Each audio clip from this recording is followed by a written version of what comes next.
भी अगर बनना हो तो बाज बनना, लेकिन कभी तोता मत बनना। तोता बोलता तो बहुत है लेकिन ज़्यादा ऊंचाई तक उड़ नहीं सकता। बाज बोलता बहुत कम है लेकिन सबसे ऊंचाई पर उड़ता है और बाकी पक्षियों का राजा होता है। एक बाज पूरी दुनिया में पक्षियों की 10,000 से भी ज़्यादा प्रजातियां पाई जाती हैं। सभी के वही 2 पंख, एक गर्दन होती है, लेकिन इन्हीं में से एक ऐसा पक्षी है जिसकी एक अलग ही पहचान है, जो आसमान का सीना चीर के हजारों मीटर ऊपर यानी कि 120 किलोमीटर प्रति घंटे की रफ्तार से उड़ता है, जो खुद के कई गुना अधिक वजन के शिकार को भी अपने पंजों से दबोचकर उड़ जाता है और इसीलिए इससे पक्षियों का राजा कहा जाता है, जिसे हम बाज के नाम से जानते हैं। और एक बाज इतना ऊंचा मुकाम हासिल करता है अपनी ट्रेनिंग और अपनी पुनर्जन्म की वजह से। अगर आप भी इस दुनिया में एक मुकाम हासिल करना चाहते हैं तो एक बाज को बाज बनने का पूरा सफ़र आपको जानना बहुत ज़रूरी है, क्योंकि 25 से 30 की उम्र तक आने के बाद भी लोगों को रिस्क लेने से डर लगता है, लेकिन एक बाज की जीवन की शुरुआती रिस्क से होती है। जिस उम्र में बाकी पक्षियों के बच्चे सिर्फ चींची करना सीखते हैं, उस उम्र में एक मादा बाज अपने बच्चे को पंजे में दबोकर हजारों मीटर आसमान की ऊंचाइयों में उड़ जाती है, उसे ये बताने के लिए कि तेरा जन्म आसमान का सीना चीर के सबसे ऊपर उड़ने के लिए हुआ है। तेरा जन्म पक्षियों को बादशाह बनने के लिए हुआ है। ज़मीन से हजारों मीटर ऊपर ले जाकर मादा बाज अपने पंजों से उसे छोड़ देती है और यहीं से शुरू होती है उसकी हाई रिस्क ट्रेनिंग। वो चूजा ज़मीन की तरफ तेज़ी से गिरने लगता है। थोड़ा नीचे आते ही उसे पंखों खुलने लगते हैं। नीचे आते आते वो अपने पंख फड़फड़ाने लगता है, लेकिन वो अभी तक उड़ना नहीं सीखा है। वो ज़मीन से कुछ ही ऊपर होता है। ऐसा लगता है कि कुछ ही सेकंड में उसका जीवन समाप्त हो जाएगा, लेकिन अचानक एक पंजा उसे अपनी गिरफ्त में ले लेता है और वापस आसमान में उड़ जाता है। वो पंजा होता है उसकी माँ का, जो उसके पीछे उड़ रही थी। उसकी ये ट्रेनिंग तब तक चलती रहती है जब तक वो उड़ना नहीं सीख जाता है।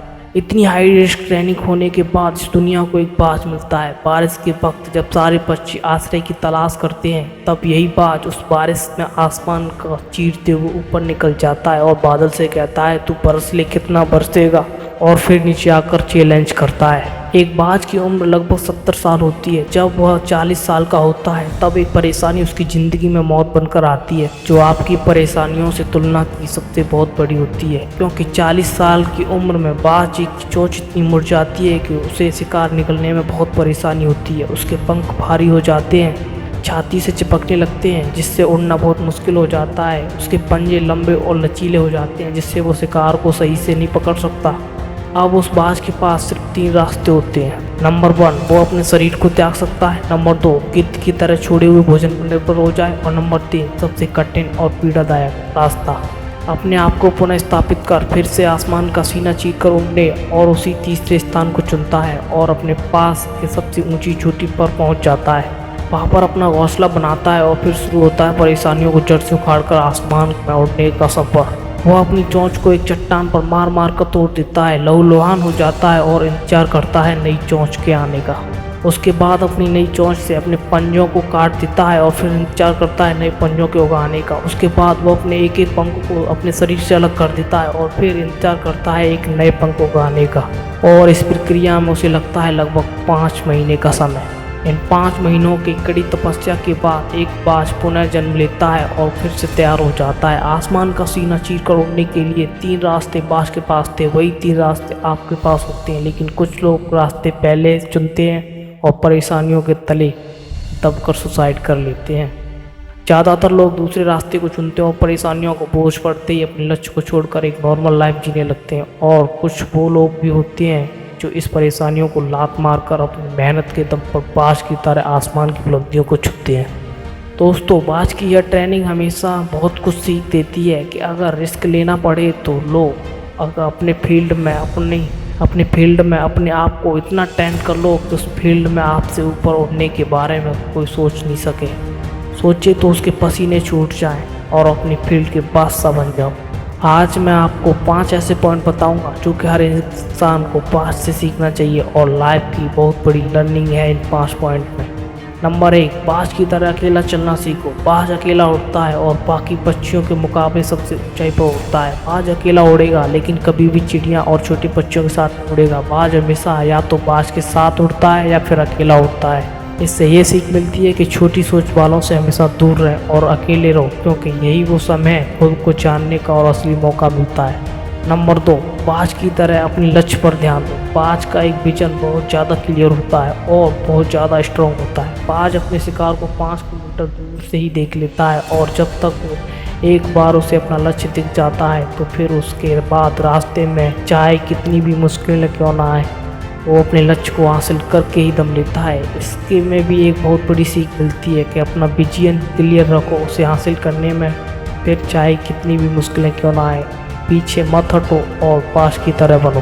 पॉइंट नंबर 3, बाज कभी भी मरी हुई चीज़ों को नहीं खाता। बाज कभी भी मरे हुए जानवरों को नहीं खाता है, वो हमेशा जिंदा शिकार करता है। और इससे यह सीख मिलती है कि जो हमारा पास्ट है वो मर चुका है, अपने उस मरे हुए थॉट्स पर ध्यान मत दो और अपने आने वाली ताज़ी फ्रेश ज़िंदगी में ध्यान लगाओ।